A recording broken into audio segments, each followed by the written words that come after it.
Exactly. Thank you.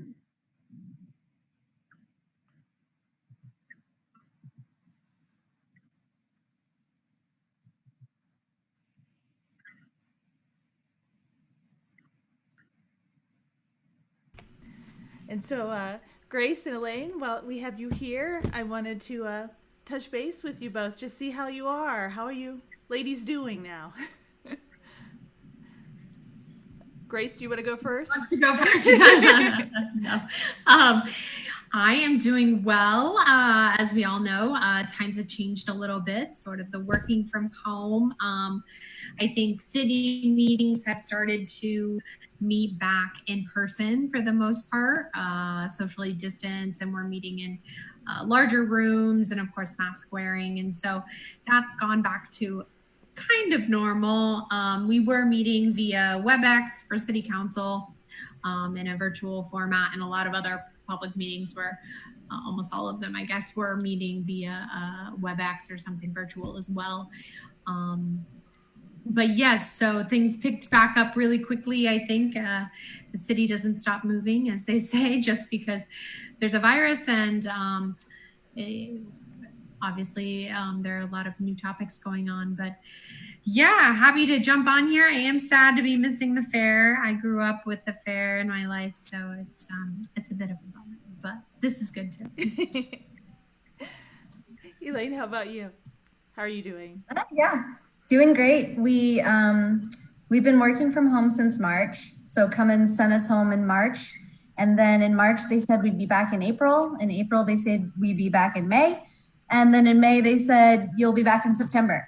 So we are working from home for this foreseeable future. I'm not sure that September is going to be back in the office, and reduced hours as well. So Friday's off for me for the foreseeable future. I think it's supposed to end in September as well, but we'll see. So for me, life has slowed down a lot.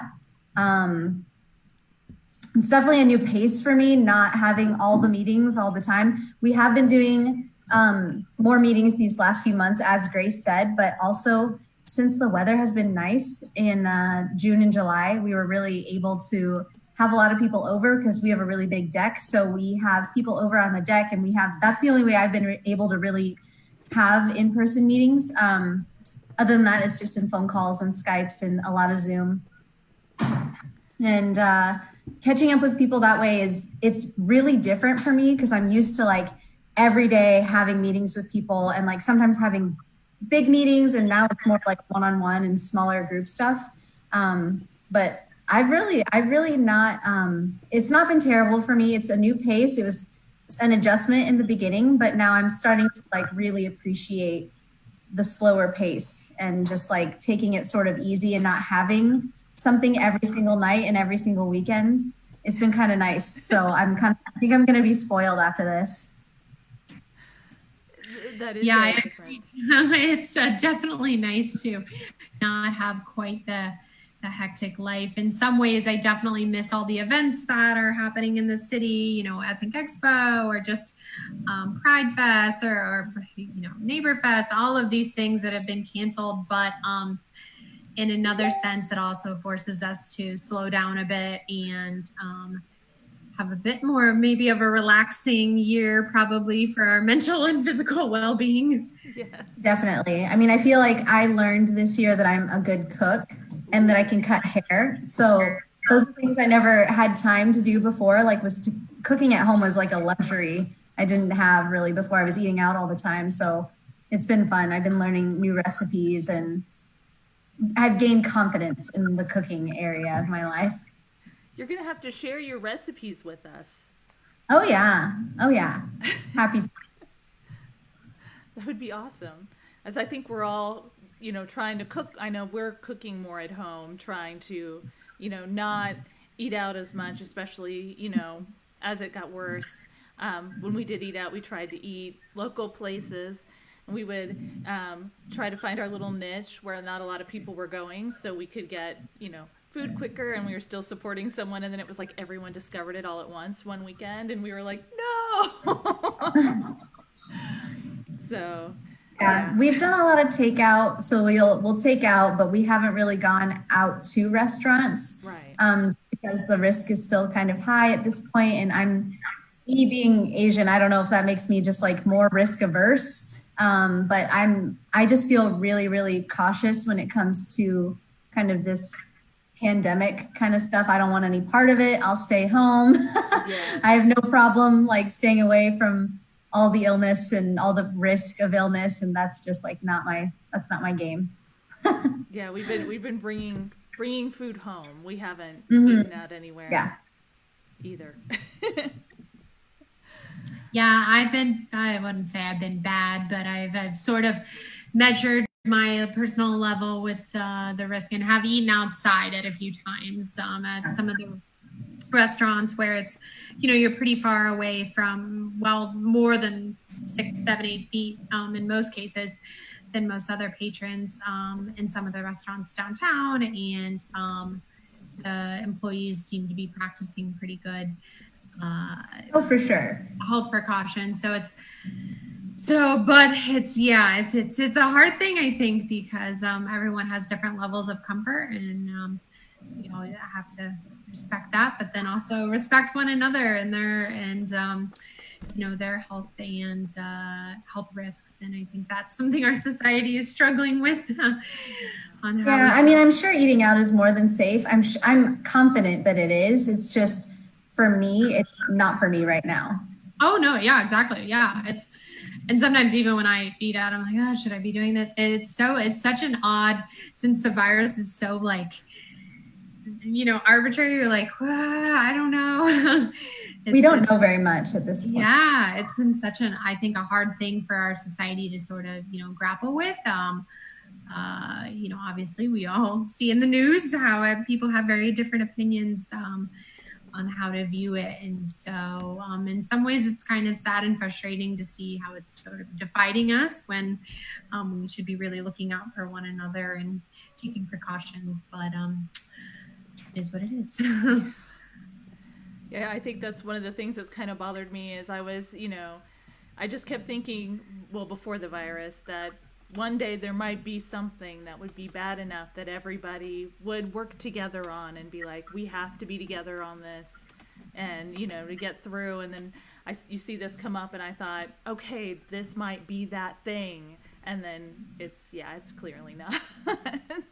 Well, the thing is, I do think that I've seen Columbus come together in a lot of ways. Like people have stepped up to help each other out and to help, provide where there was a need, where people have been hungry, people have stepped up. There's like all these pantries now that people have, the volunteer free pantries where people come stock it with food, people take what they need.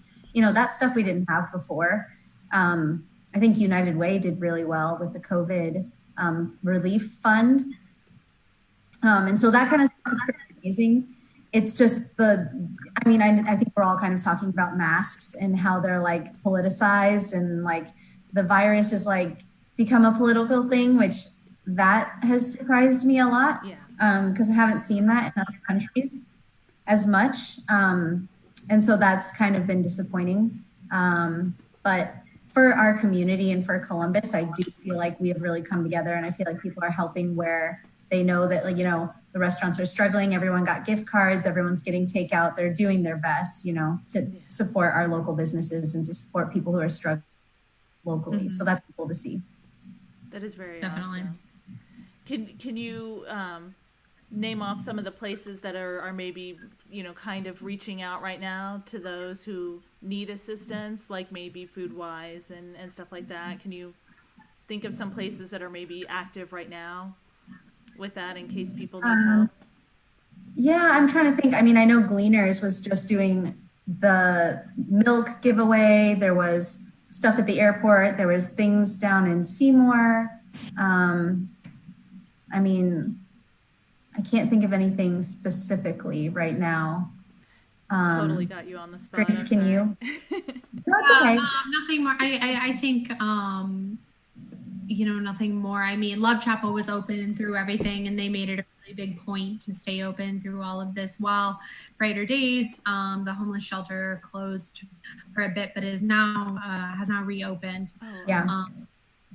but I think that's, the agencies that are serving individuals' highest needs are, I think, maintaining open. And I think we see, a lot of those nonprofits are probably having higher needs, whether it be Love Chapel or Turning Point or Advocates for Children or anywhere that's serving people directly, just due to, loss of employment, higher stress, being at home all day, whatever it may be. And so, and I mean, I think those are all the nonprofit sector. And so from the city side, the things that we've been able to do are kind of around, helping the businesses downtown and helping the businesses that need like more pickup parking for like pickup food, waiving the 3-hour time limit fees. We did small business loans as well for any businesses that needed up to, I think, $25,000. So things like that we've tried to help do as a city. But on the nonprofit side, I know a lot of people have really stepped up. That's really awesome. Mm-hmm. That's very good to hear for our city. Because I've been seeing some things, but it's, even as active as I am on the media, it's hard to catch everything. So that's really awesome to hear. Can you both maybe update us on some things that are kind of going on within the city for like city council? I mean, we have a lot of things going on, but I think right now, one of the biggest things, and Grace and I are both in on this right now, is golf. So trying to do an evaluation of our golf courses and finding out what is the best option for our city. Because so back in 2016, we started to take a really close look at golf because the city had taken over ownership of Greenbelt and Par 3.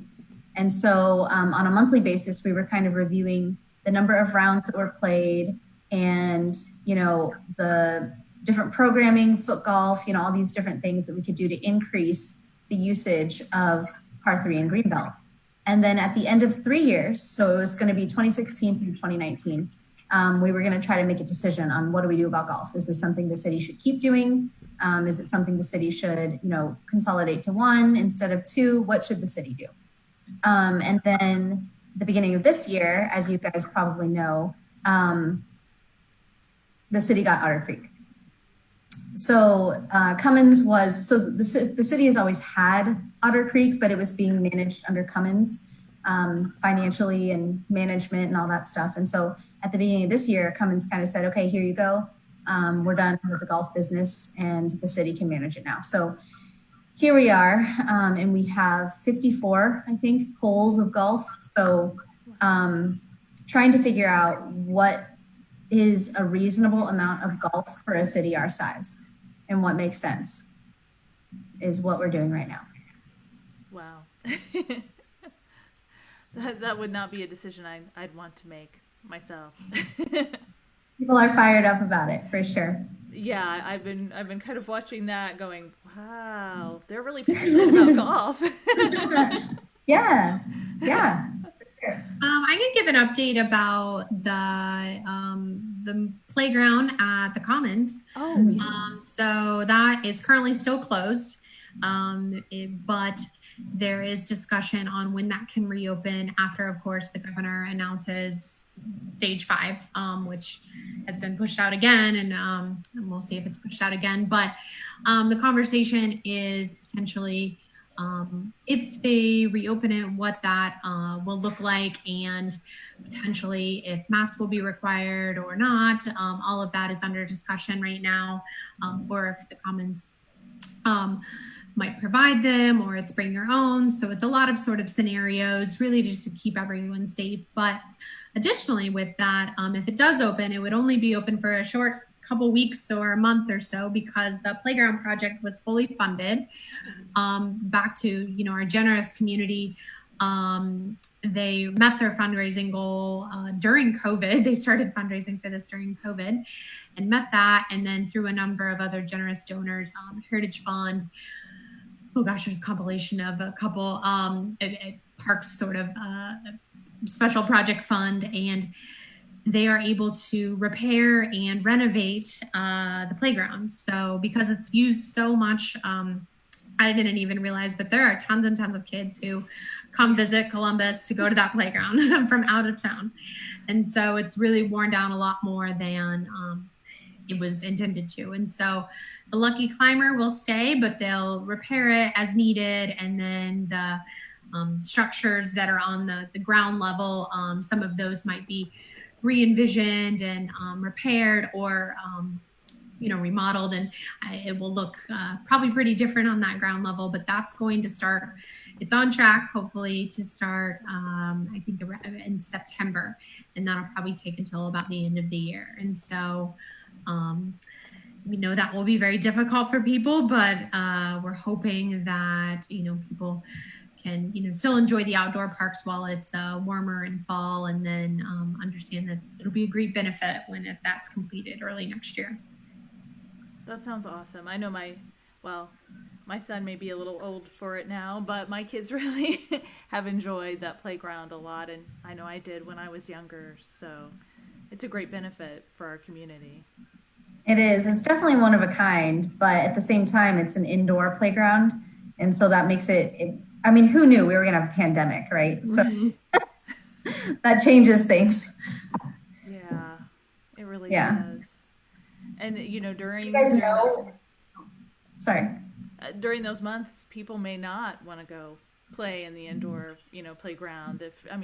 That's going to be flu season, and it may make the pandemic worse. I don't know, I mean, my question is, like, if someone gets sick while they're in the playground, then how do you, are we liable? Is the city liable for that? And then B is, how do you trace that? Like, how can you say, okay, here were the other families that you came in contact with while at the playground? I don't know. I'm sure those are the things you guys are talking about, Grace. Yeah, it's a tricky situation. And I don't think, in general, as a country, state, city, we are doing a great job at contact tracing. So I don't know if that's on anyone's mind too much, unfortunately, but the liability, that's an interesting thing, because it's also one of those things where it's like, did you pick it up coming in the building or did you pick it up, down the street or, right.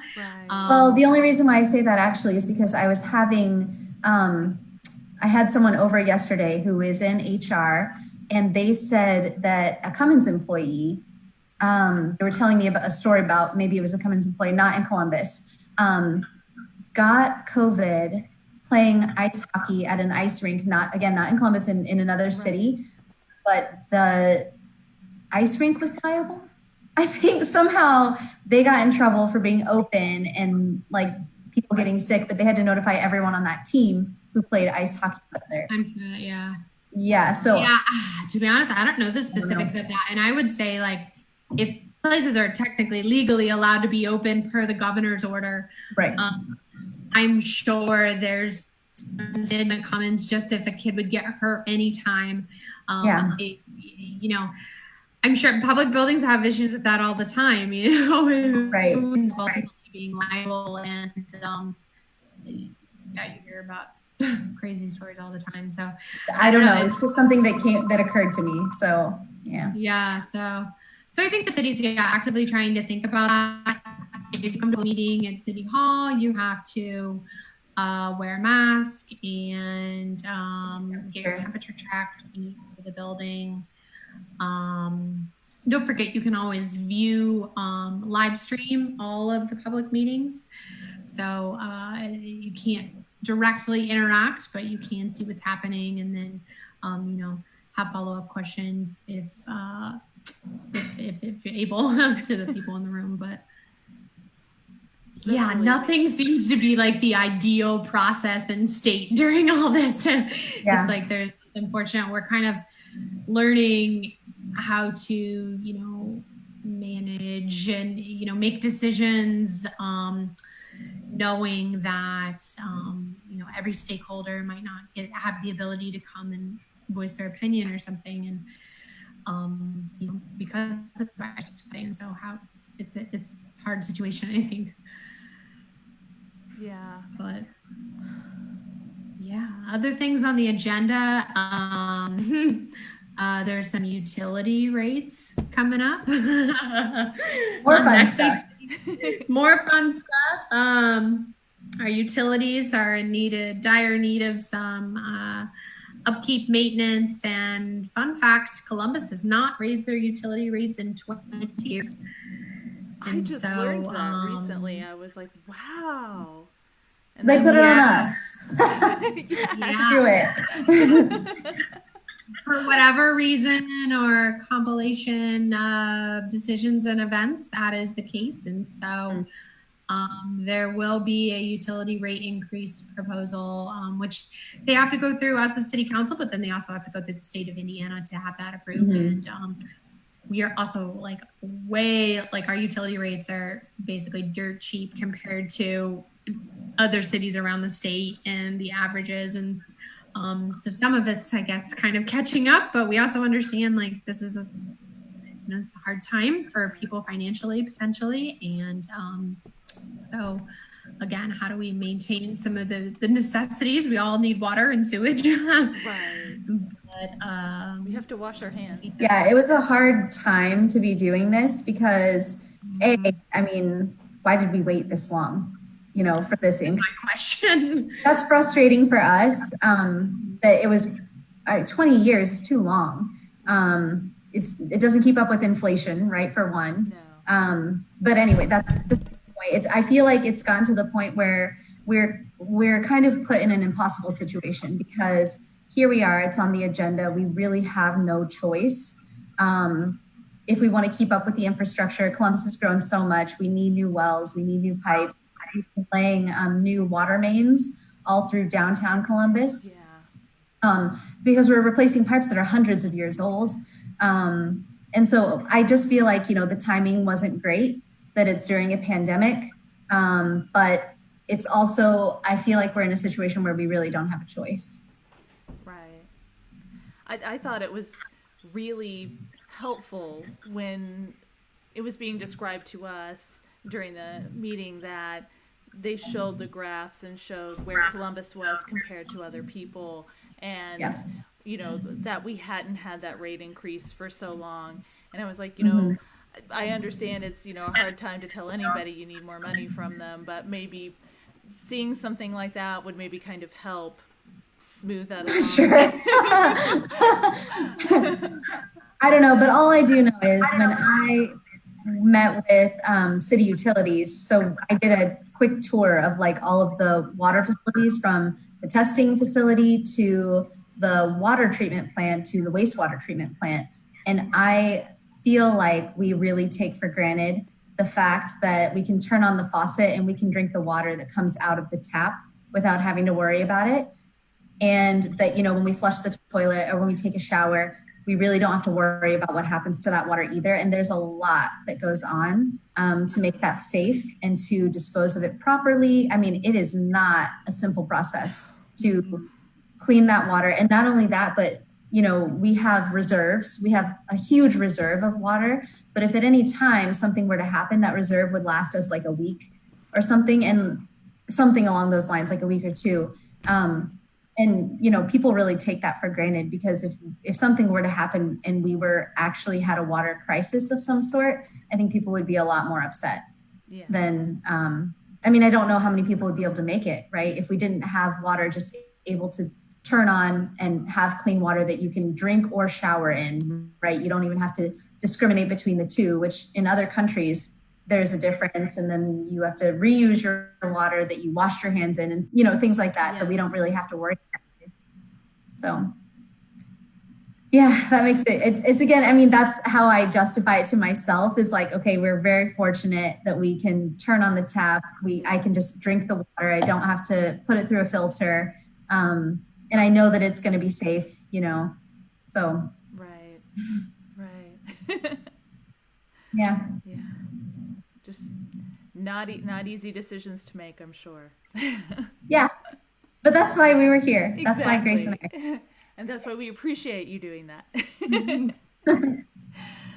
So during this time, what has been the one thing that you have missed doing the most? Elaine, do you want to go first on this one? Sure. Man, a lot.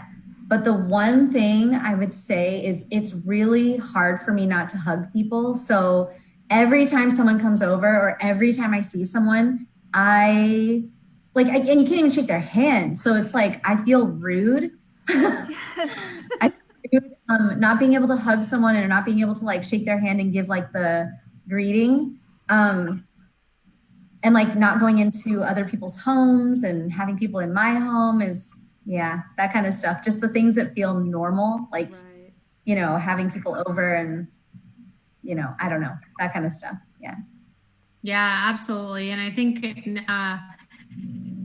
this relates, I guess, to city council and just general life. I miss, bumping into people on the sidewalk or at City Hall or at the coffee shop because you can learn a lot about what's going on at the city or what's happening in your friends and family's lives. Just if, it's Columbus, you randomly bump into people all the time.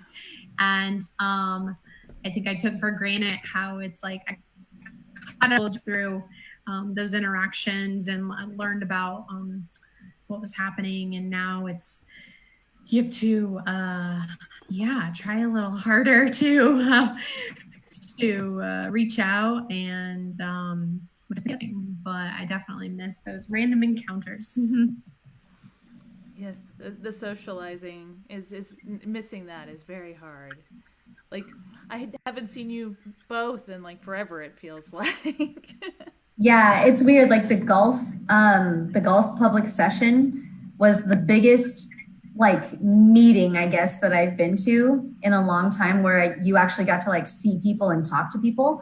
And even though it was like a very contentious meeting and people were really upset, I actually had so much fun just because I got to see like these people from the city and all these people from the parks. And I was like, oh my God, like, hi, how are you? Like your face, I haven't seen your face.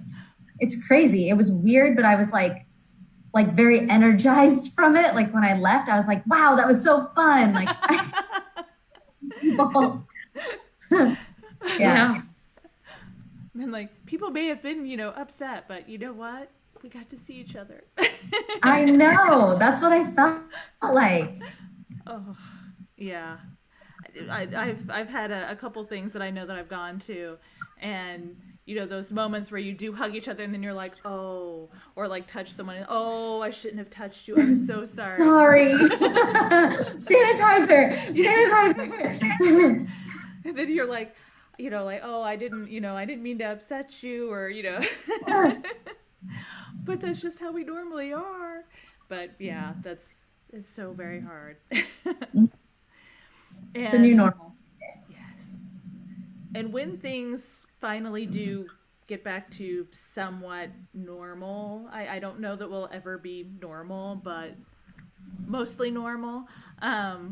What is like the first thing that you want to do when you're able to get back to somewhat normal?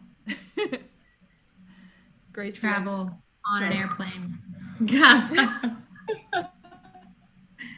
Yeah. Or have a party or have friends over to my house. Travel on an airplane is a good one. This is the least I have ever traveled. In the last, how long has it been? 4 months? Yeah, this year. Because I travel for work and I haven't been traveling at all for work. And then I haven't traveled at all for fun for myself. Plane is a good one. Yeah.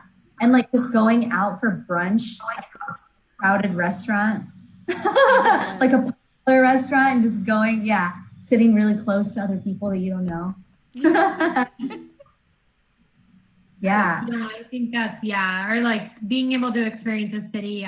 Last week I drove to see a friend who lives in South Carolina, and we just stayed with them in their home, and they'd been social distancing, and so had we. But it was like, the vacation was very odd because it was one of the first times where you really get to enjoy, each other's company, like in their home, and like we played games and we made dinner, and very different than maybe if we could have gone out, we might have gone to dinner or gone for drinks or breakfast, or just might have been really busy, but instead it was very relaxing, and it felt like you really caught up with the people that you were visiting. So yeah, like as much as I'm really glad that I can cook well and I'm learning how to cook, that's all great and good, but like I'm ready for like like just going out and having a really nice dinner, like some amazing Henry's chef, you know, like making it for me and just like sitting there and being served again. So I don't want to do any more dishes. So tired of dishes. Yeah. The unending dishes. They never end, ever, ever. Oh my gosh. It's awful. That is awesome. And if you had a message that you could convey to everyone during right now, what would you tell them? Great. Elaine, you want to go first on this one? Sure. Oh man. Oh, if I had a message I could convey to everyone. I would say don't be mad at me. Just don't be mad at me, but can everyone just wear a mask? Like, can we just do this? Because listen, my parents are in Taiwan, okay? They have 0 cases of COVID and they get to go out and eat. They get to go to the bars. Like everybody's riding on the, like just, if we just did it, everybody could go do everything normal. We could just be normal again. We wouldn't have to do any of this, but like, I don't know.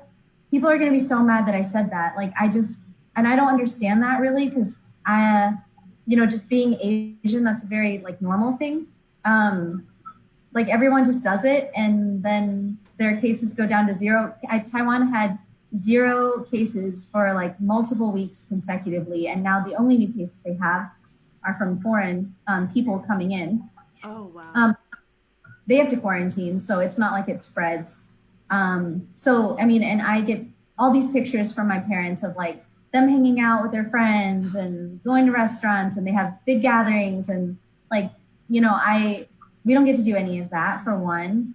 And, for two, I miss my parents and I haven't seen them in so long. And I just don't think it's safe for them to come back here. So they're staying in Taiwan and I haven't seen them in 7 months. They got a better life there right now, it sounds They like. do. That's the thing. Like I told them, I was like, guys, if you come home, like it's not like you get to do all the things that you get to do while you're there. So you might as well stay there, which sucks. And I hate it. But I don't feel like the quality of life here is as good as what they have there. So, I mean, my brother, literally, I have a picture of him at the beach the other day. There's like hundreds of people everywhere and they're all everything's totally normal.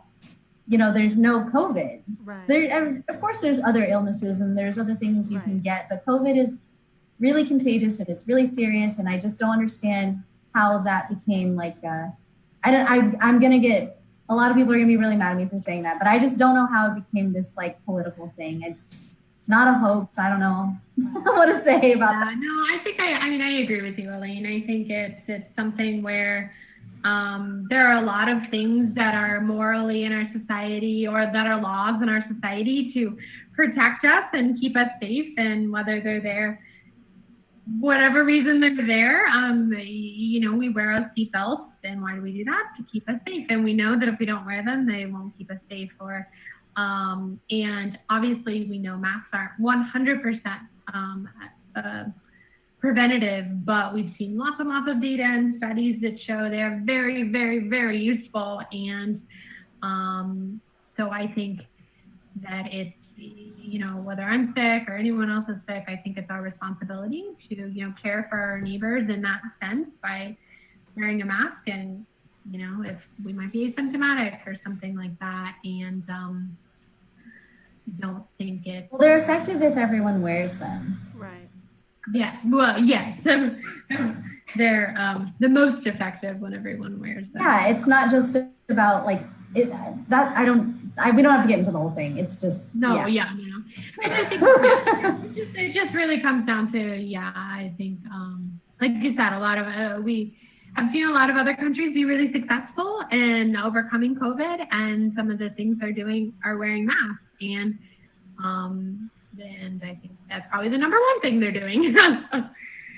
And so it's I mean, of course, washing your hands and social distancing yes, of course too, but it's inevitable when it's in the air. It's just there's only so much you can wash your hands and be far apart from people. But, you know, Yeah. I'm going to get in so much trouble for saying that, but I just think. No, I don't think you should. I mean,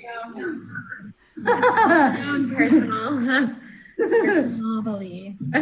Yeah, it's just what I think. So it's just frustrating for me because I just feel like we don't get to do so much, and it's such a small inconvenience, and we could do everything again. So that's what I would say.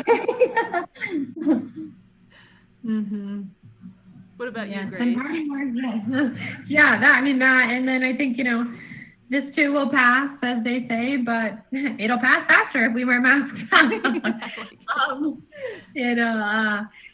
think it has been a strange time, and so just those who are struggling with, you know, loneliness or just, you know, not being able to engage as usual, or just stress or whatever it may be from a different style of life, understanding that, you know, this will one day get better, and it's not in 10 years. It'll be, you know, at most, hopefully in a year or 2 years, hopefully at most like in a year. I feel like that would be ideal. But and there are, you know, and that, you know, never hesitate to like reach out. There are, as we've mentioned, lots of organizations who are, you know, here to support in the community. If you need any sort of, you know, help, food, housing, financially, or anything, feel free to, you know, reach out to Elaine and I, and we can, you know, help connect you to the right organization, or, you know, reaching out to United Way 211. There's great resources, and, you know, you can tap into it anytime. You don't have to have lost your job and everything. You know, they're there to serve people with all their needs. So just keeping that in mind. That's awesome. Thank you. Oh, yeah. Thank you. Well, hopefully people will listen and appreciate the ability to maybe go back to normal if we all pitched in and wore masks. And I, you know, personally, I'm like, if I can find one that's kind of cool, then, you know, I'm all excited about it. I got one with a flamingo on it yesterday. Do you? Yeah. I need to see this. You're going to have to take a picture and send it our way. I will. So thank you, ladies, so much for joining us and for letting us know what's going on and sharing some of your wisdom. It is greatly appreciated. Happy to. Thanks for doing this, Michelle. Oh, hey, totally my pleasure. Thank you so much. Take care, both of you. Stay safe. Miss you. Sounds good. And healthy. Bye. Bye, guys.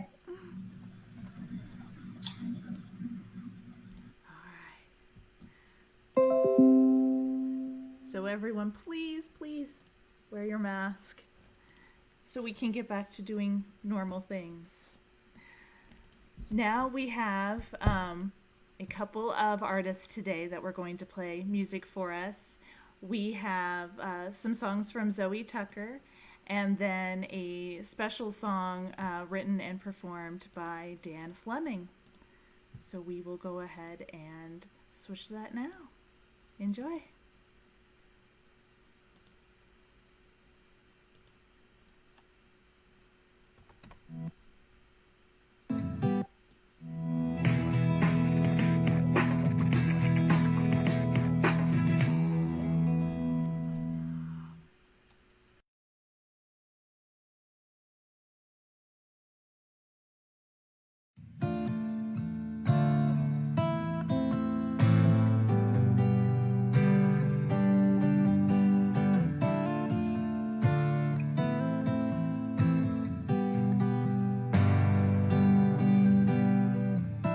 I sweat a mile just to see you smile, and I ruined my favorite pair of shoes.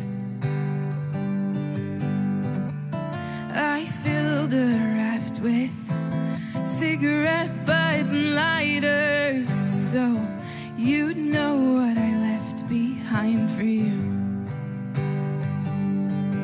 And if I'm completely honest, I'm not satisfied, But if I'm completely frank, I don't know why. If I'm completely honest, I'm not satisfied.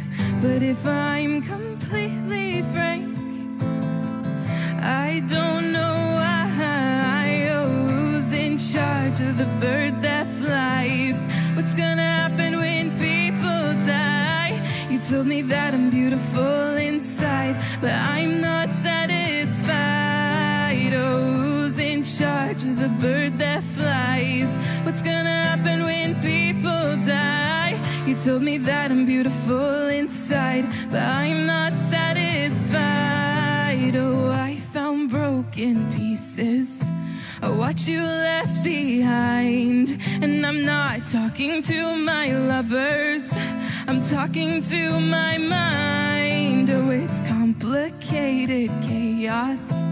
I don't like to whine, but damn, am I tired of saying these lines of who's in charge of the bird that flies? What's gonna happen when people die? You told me that I'm beautiful inside, but I'm not satisfied. Oh, who's in charge of the bird that flies? What's gonna happen when people die? You told me that I'm beautiful inside, but I'm not satisfied.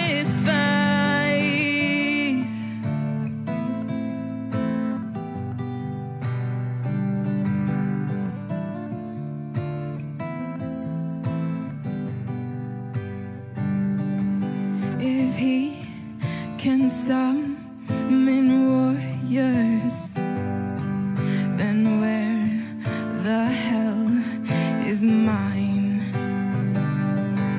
If water's just a concept, then why not walk on wine? Oh, if I'm completely honest, I'm not satisfied. Oh, who's in charge of the bird that flies? What's gonna happen when people die? You told me that I'm beautiful inside, but I'm not satisfied. Oh, who's in charge of the bird that flies? What's gonna happen when people die? You told me that I'm beautiful inside, but I'm not satisfied.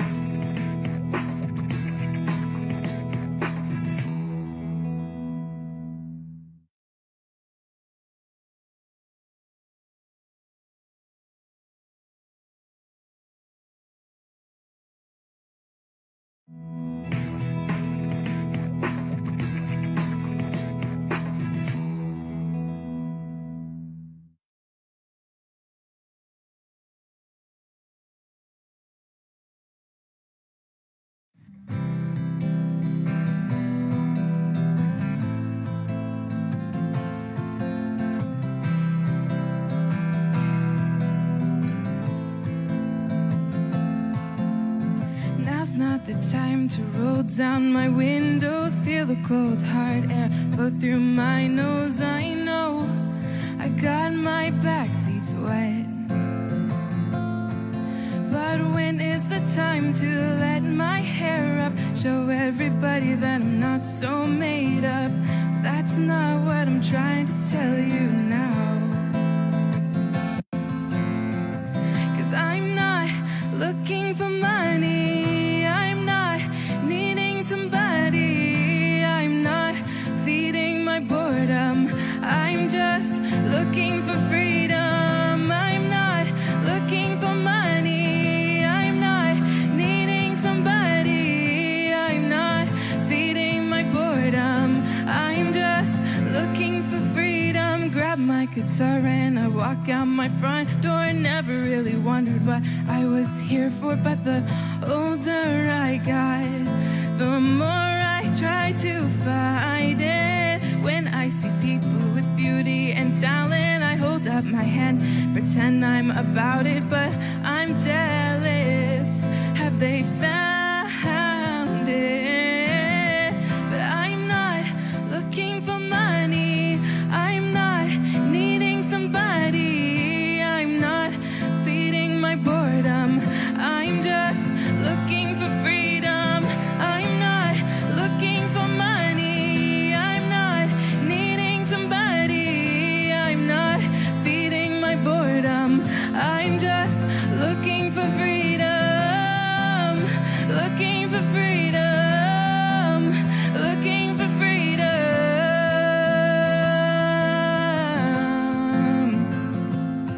Oh, look at me now.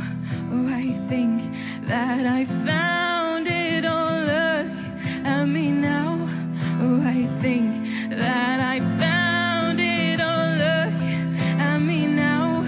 Oh, I think that I found it. Oh, look at me now. Oh, I think that I found it. My eyes were closed 'cause it's not about me. And I think that I found what my music should be. Oh, look at me now. Oh, I think that I found it. 'Cause I'm not looking for money. I'm not needing somebody. I'm not feeding my boredom. I'm just looking for freedom. I'm not looking for money. I'm not needing somebody. I'm not feeding my boredom. I'm just looking for freedom. Looking for freedom. Looking for freedom.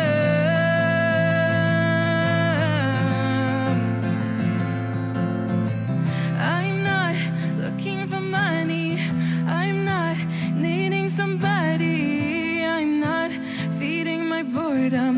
I'm just looking for freedom. Oh, look at me now. Oh, I think that I found it. Oh, look at me now. Oh, I think that I found it.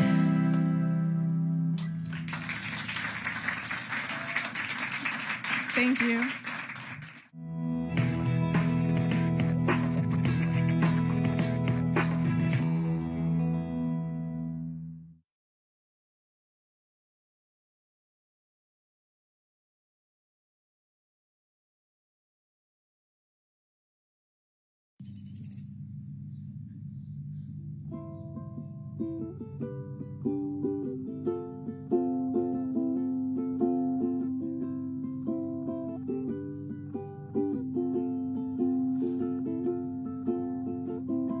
I think we saw a show once. I think I held your hand once, but that doesn't mean that you have my heart. I think we got kicked out some. I think it felt alright some.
these like garden hoses make you ache clear down to your toeses, and I don't like it at all. Well, this little bitty bug really gets around. It said howdy first in the far off east, hopped on a steamer and had a feast, made folks sick for weeks and weeks, and then it made for land. Well, this little bitty bug gets in your nose, has babies by the millionfold, and they're the touchy-feely, friendly kind. They really spread the love around. Now these little bitty bugs are all over the world, making all kinds of people sick. We're running out of everything to stop the ick, making politicians act like little lost kids, and we can't even drink with our friends.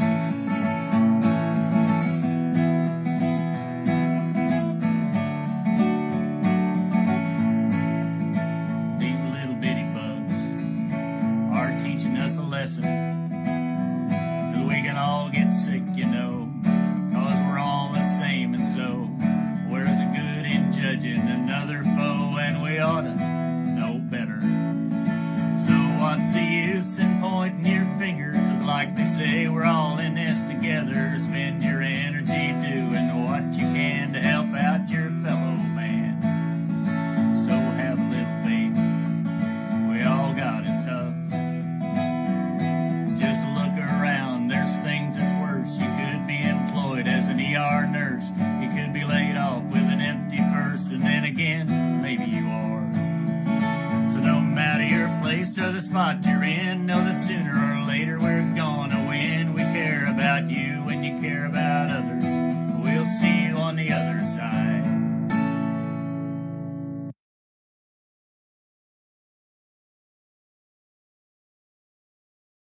Those has Yes, it is. That was I love that song by Dan Fleming. I think that is a great way to describe kind of what's going on right now, and that we all need to work together to help control what's going on. We do have 2 drawings tonight. We have one for kind of a spa relaxation basket, and then one for the family fun basket. And so I'm going to have my partner draw.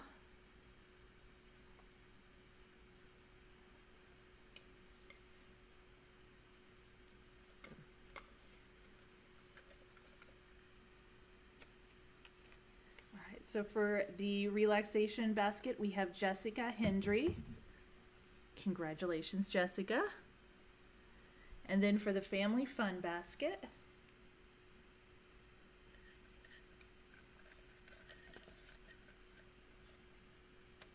all right, Isaac Wilkins. Congratulations, guys. And we also have our 2 weekly contest winners. We have the baby contest winners. We had 3 winners for each one. On this one, the grand prize winner of matching the most babies with their adult picture was Kim Miller with 16 correct. So congratulations, Kim. You have won a Visa gift card for $50. We had 2 runner-ups, and that was Grace Kestler with 13 correct and Denise Shoemaker with 11 correct. And you each get a $25 gift card, and they are all at headquarters. So congratulations, guys. I know that was a really hard one, and so I appreciate you guys participating in that. For our 2020 Victory Vegetable Garden Contest, we have 3 winners as well. The grand prize winner was Shirley Jenkins Jefferson. So congratulations, Shirley. You have a $50 Visa gift card waiting at headquarters for you. The 2 runner-ups for $25 gift cards are Dale and Izzy Nowlands Garden and Dennis Bowdy. So congratulations, guys. And that is that for the weekly drawing. We do have one more drawing that it's still available to participate in until tomorrow. That is the drawing for the donations that you can get the set of 4 Proud Democrat glasses. So you can still make a donation for that, and every $20 donation you make, you get a chance to win one of those sets, and there are 6 sets available. So don't forget, you have until tomorrow night to participate in that one, and then we'll announce the winners of the sets on Monday. That way we'll have a chance to get all the records back on that. So that pretty much concludes our virtual fair week, and I wanted to thank everyone who helped me before I go.